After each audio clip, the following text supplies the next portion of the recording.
नमस्कार viewers, knowing Ayurveda में आप सभी का हार्दिक स्वागत है। मैं वैद्य वृंदा राव आज एक फिर नए विषय के साथ आप सबके सामने प्रस्तुत हूँ। चैत्र कल से शुरू होने वाला है। चैत्र प्रतिपदा नववर्ष, भारतीय नववर्ष की शुरुआत विक्रम संवत 2080। आप सभी को इस नववर्ष की, नव संवत्सर की हार्दिक शुभकामनाएं। आप सभी लोग या हम सभी लोग इस नव वर्ष में स्वस्थ रहें, निरोगी रहें और अपने जो हमारे कार्य हैं उनको अच्छी तरह से संपादित कर सकें और अपने लक्ष्यों को प्राप्त कर सकें। इसके लिए, स्वास्थ्य के लिए आप सभी को बहुत बहुत शुभकामनाएं। चैत्र में नीम खाने का जो प्रावधान है वो, इसके बारे में मैं पहले भी एक वीडियो बना चुकी हूँ, लेकिन इस बार फिर से मैं इसे नए प्रस्तुतिकरण के साथ आपके सामने लाई हूँ। देखिए, वैद्य जी बोलते हैं नए चैत्र में नीम जरूर खाना चाहिए। क्यों? इसके पीछे का कारण नहीं बताते हैं। आइए मैं आज आपको बताती हूँ। तो हमें करना क्या है उसके बारे में भी बताती हूँ।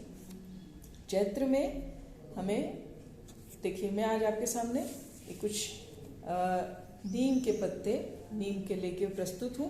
ये नीम की छोटी कोपल है और ये कुछ फूल भी हैं इसमें। तो ये नीम की कोपल आपको बिल्कुल अपने आसपास बगीचों में, पार्क में बिल्कुल मिल जाएगी। इस तरह के छोटे नीम की कोपल 8-10 पत्ते, ये जो मैं बता रही हूँ वो एक एडल्ट के लिए है। 10 पत्ते और ये कुछ फूल जो हैं अभी खिले नहीं हैं, पर इस तरह की ये जो फूल की कलियाँ हैं, ये खिले हुए फूल भी आपको जगह जगह मिल जाएंगे।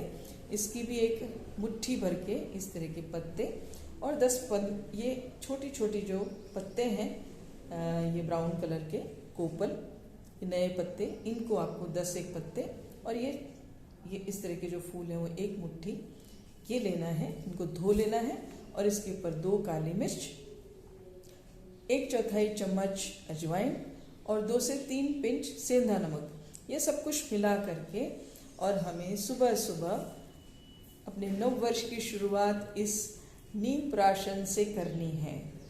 जी हाँ, ताकि हम वर्ष भर स्वस्थ रहें।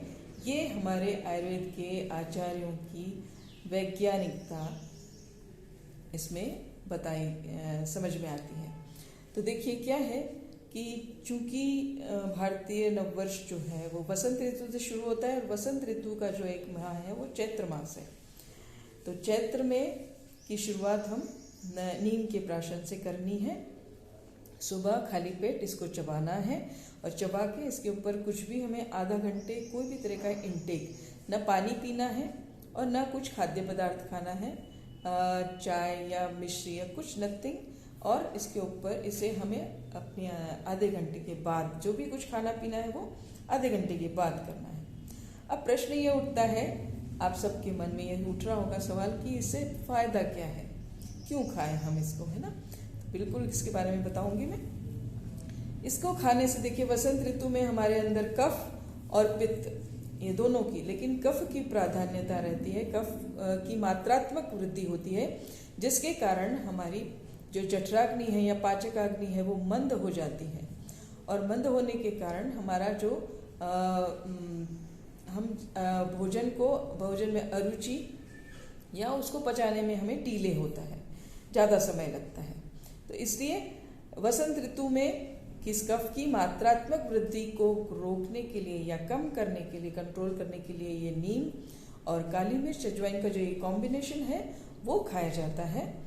और दूसरा, हमारा जो लीवर है वो डिटॉक्स होता है।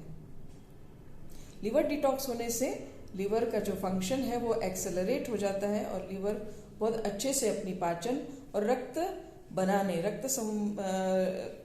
बनाने संबंधी जो प्रक्रिया है उसको वो गति दे देता है।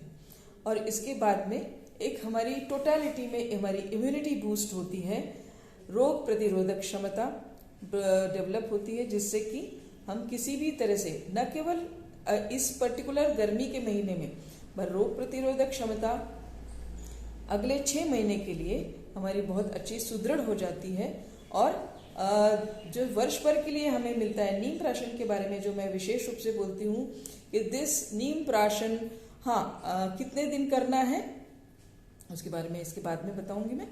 नीम प्राशन is annual vaccination for all types of pyrexia, यानी ज्वर। सभी प्रकार के ज्वर के लिए, ज्वर से अगर आप मुक्ति प्राप्त करना चाहते हैं या ज्वर से ग्रसित नहीं होना चाहते, तो जो लोग इसका सेवन अभी चैत्र मास में करेंगे, ये निश्चित रूप से आप आश्वस्त रहिए कि आपको किसी भी प्रकार का ज्वर, किसी भी प्रकार से मेरा मतलब है सीजनल, वायरल, टाइफॉइड, चिकनगुनिया और जिस भी प्रकार के ज्वर आप जानते हैं या समझते हैं, या जुखाम से होने वाला ज्वर किसी भी तरह का, वो आपको नहीं होगा। उसके लिए ये नीम जो है आपको ये एनुअल वैक्सीनेशन देता है, यानी अगले चैत्र मास तक। इसमें आपके 2 सीजनल चेंजेस पड़ते हैं, एक सितंबर अक्टूबर में और एक वापस से मार्च में जो सीजनल चेंज रहेगा, उसमें भी ये आपको नीम जो है वो बचाए रखता है। तो ये हमारे पास ये इस तरह की एक प्रकृति ने मैं प्रदत्त की है। तो इसका सेवन जो है चैत्र प्रतिपदा से, ये विशेष समय ही है जिसमें इसका सेवन किया जाता है। चैत्र प्रतिपदा से लेके चैत्री पूर्णिमा तक ये 15 दिन का जो समय है, इसी अवधि में इसका सेवन करना उपयुक्त है। इसके बाद आप पूरे वर्ष नहीं खाएं, या खाएं तो भी कोई लाभ नहीं है और नहीं खाएं वो ही उपयुक्त है। यही समय इसके लिए उचित है। तो ये आप 15 दिन खुद भी सेवन करें और अपने परिवार लोगों को, परिवारजनों में और फ्रेंड्स को, रिलेटिव्स को, जिसको भी आप ये प्रचार करना चाहते हैं, उनको ज़रूर आप इसको, वीडियो को उनके तक पहुंचाइए और ज़्यादा से ज़्यादा लोग जिसको इस माध्यम से आयुर्वेद को और प्रकृति प्रदत्त ये जो चीज़ है, औषधि है, ये हमें प्राप्त है, इसका हम उपयोग कर लाभान्वित हों। और बच्चों के लिए मैं कहना चाहूँगी, 15 साल से नीचे तक के जो बच्चे हैं उनको ये 8 से 10 कोपल का आप धो के थोड़ा सा पीस लीजिए और गुड़ में इसको लपेट कर बच्चों को गोली बनाकर एक निगलने को दे सकते हैं। ज़्यादा कड़वापन नहीं होता है, बहुत हल्का कड़वापन होता है इसमें। इसलिए इसको लेके बहुत उनके मन में डर मत बिठाइए और वो बिल्कुल खाएंगे। और खा के देखिए, नीम जो है वो स्किन के लिए बहुत अच्छा है। स्किन के, रक्त के हमारे विकार होते हैं, इन्फेक्शन होते हैं, उसके लिए बहुत अच्छा है। और इससे कृमि, जो किसी भी प्रकार का कृमि है, यानी वर्म्स है या इन्फेक्शन भी बोल सकते हैं, माइक्रो ऑर्गेनिज्म के रूप में, उससे भी ये हमें डिसइंफेक्टेंट करता है, कृमि का नाश करता है। इसलिए ये बहुत ही एक दिव्य औषधि है, एक से मैं बोल सकती हूँ। तो इस चैत्र में जरूर नीम का प्राशन करिए और मुझे बिल्कुल अवगत करिए कि आपने इस वर्ष जो नीम खाने से आपको क्या क्या लाभ मिले। नीम खाने से आपकी त्वचा भी अच्छी होगी, रक्त भी शुद्धि होगी, ये सब तो आपको साइड में मिलेगा ही मिलेगा, लेकिन ये एनुअल वैक्सीनेशन भी मिलेगा। तो आप ज़रूर से इसका सेवन करिए और आयुर्वेद को अपनाइए। तो इसी के साथ मैं अपना ये वीडियो समाप्त करती हूँ। नमस्कार।